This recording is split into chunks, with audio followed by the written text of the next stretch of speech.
Hervé Decpers, bonjour. Bonjour. Alors, je ne sais pas, on va se tutoyer puisque maintenant on est confrères. Oui, exactement, oui, Ah, c'est la première c'est quand fois même que c'est dans ce sens-là, Ah oui, mais c'est assez rare. c'est très agréable. Voilà. Alors, rédacteur en chef du J2R. Tout à fait, oui. Voilà. Alors, la première question, c'est bon, on découvre finalement un nouvel équipe auto Oui.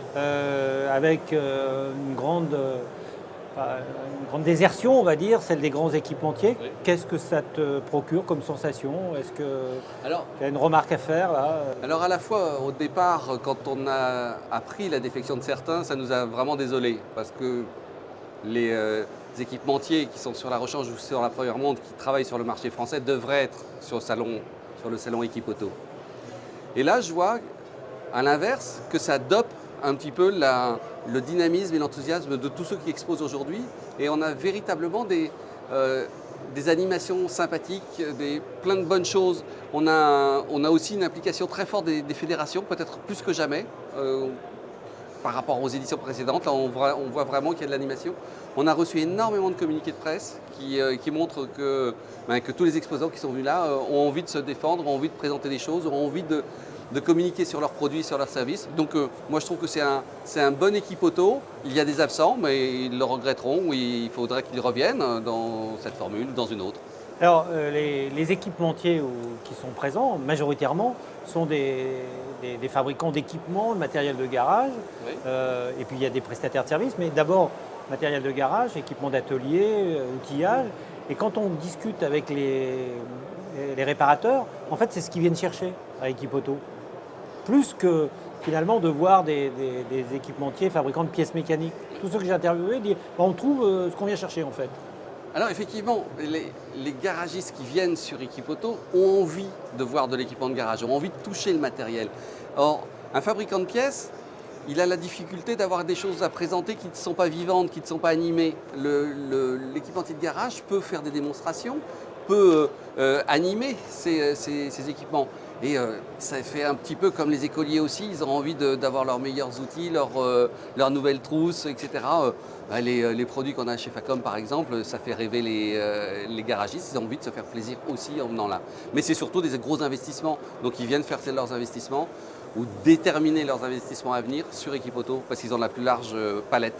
Alors finalement, on se pose beaucoup de questions sur l'avenir d'Équipe Auto, mais en fait, est-ce qu'il n'est pas là dans le matériel de garage, l'équipement d'atelier, les services aussi associés, et puis les groupements, les fédérations, tout ce qui va aider le réparateur finalement dans sa vie, mais pas forcément sur les offres de produits mécaniques de grande vente qu'ils ont d'ailleurs par leur distributeur, leur groupement, où l'affaire est entendue d'une certaine façon.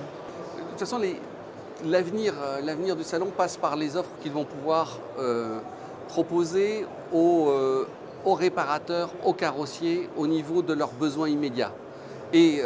Et pour pouvoir anticiper l'avenir et face à la concurrence.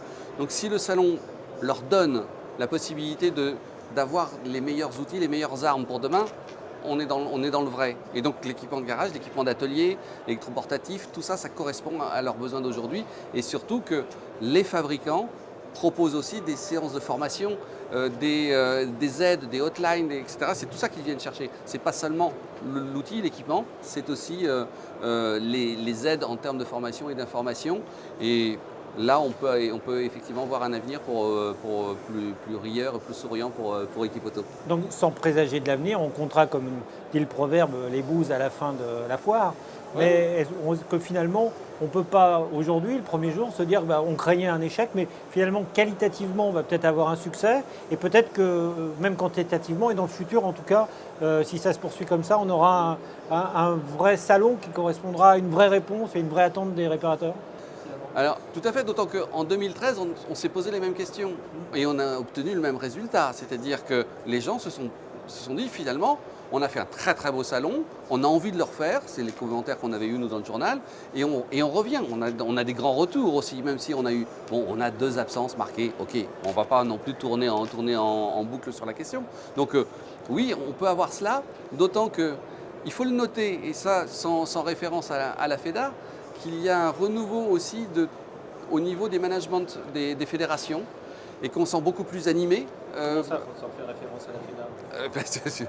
Pour ne pas répondre directement, mais parce qu'on est sur le plateau. Mais disons qu'avec la FEDA, avec la FIEV, même avec la FFC il y a peu de temps, et bien sûr avec le CNPA, ça fait autant de nouveaux présidents qui ont envie de faire bouger les lignes aussi sur le salon, et donc qui mobilisent leurs troupes. Et donc là, on va avoir quelque chose d'assez sympa. En fait, c'est si on arrive à fédérer davantage les fédérations et les professionnels, notamment ceux de la FIEV, de l'aftermarket également, eh bien on aura un beau salon à nouveau. Le salon Equipoto, il a pris racine avec des grandes soirées, avec des grandes démonstrations, etc. Il faut continuer à faire des grandes démonstrations et à montrer que c'était aussi festif. Et donc, n'essayons pas de refaire Automechanica, faisons différent, et en faisant différent, on fera succès. Alors, quoi. par expérience, surtout, ne refaisons pas Ouais, un bien Automechanica, c'est trop long et il y a beaucoup trop à marcher là-bas. Non, mais il y a un franco-français qui est bon et qui marche bien. Très bien. Alors, la contribution du J2R dans ce mouvement d'équipe auto? Elle est forcément énorme. Énorme. La contribution du J2R, elle est simple. On a toujours conçu le J2R comme les autres journaux, comme le journal de l'automobile et les autres, comme des outils de travail. En tant qu'outil de travail, le journal doit être assistant du réparateur, du distributeur et de leurs préoccupations. Donc nous pensons que le salon comme Equipoto, comme d'autres salons d'ailleurs, doivent être soutenus par nous pour justement en faire la promotion auprès des réparateurs, des carrossiers, de tous les professionnels et bien sûr de la distribution. Donc c'est typiquement ce que nous devons faire avec le journal. C'est pour ça que nous sommes impliqués avec le journal de la rechange et de la réparation. Nous sommes impliqués avec le journal de l'automobile et aussi avec le quotidien d'Equipoto que nous faisons tous les jours. Forcément pour un quotidien d'ailleurs.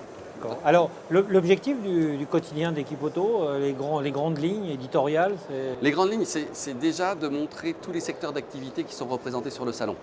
Donc, que ce soit le lavage, que ce soit l'équipement, etc., pour montrer un petit peu la diversité des activités du salon et de tout ce qu'il propose. C'est aussi de couvrir les événements, ce qui se passe, les grands prix de la technologie, pour montrer qu'il y a beaucoup d'innovations sur le salon, aussi de ce que proposent les fédérations, de ce que proposent les confrères également, qui ont beaucoup travaillé sur le salon, parce que la presse professionnelle est très proche du salon Equipoto. Donc le quotidien est là pour relayer toutes les actions et aussi pour donner des pistes d'avenir, parce que les collectivités, les startups, etc., qui sont très présents dans le salon, nous devons en parler dans le quotidien. C'est donc faire un état des lieux et anticiper et proposer des solutions et des alternatives. Alors, dernière question, le commentaire d'un journaliste sur l'initiative FEDA TV? C'est dommage que ce ne soit pas nous qui l'ayons eu avant. Voilà, donc, mais c'est excellent. Et ça fait du bien parce que c'est ça qu'on doit avoir aussi en complément de la presse écrite qui est nécessaire encore auprès des distributeurs et des réparateurs. Mais il faut passer par ce canal-là et c'est ça qui est intéressant. Merci Hervé. Merci Et puis j'invite évidemment les réparateurs non seulement à regarder les films de FEDA TV, mais aussi de lire avec assiduité le J2R, dans lequel il n'y a que des bonnes lectures. Merci Hervé. Beaucoup.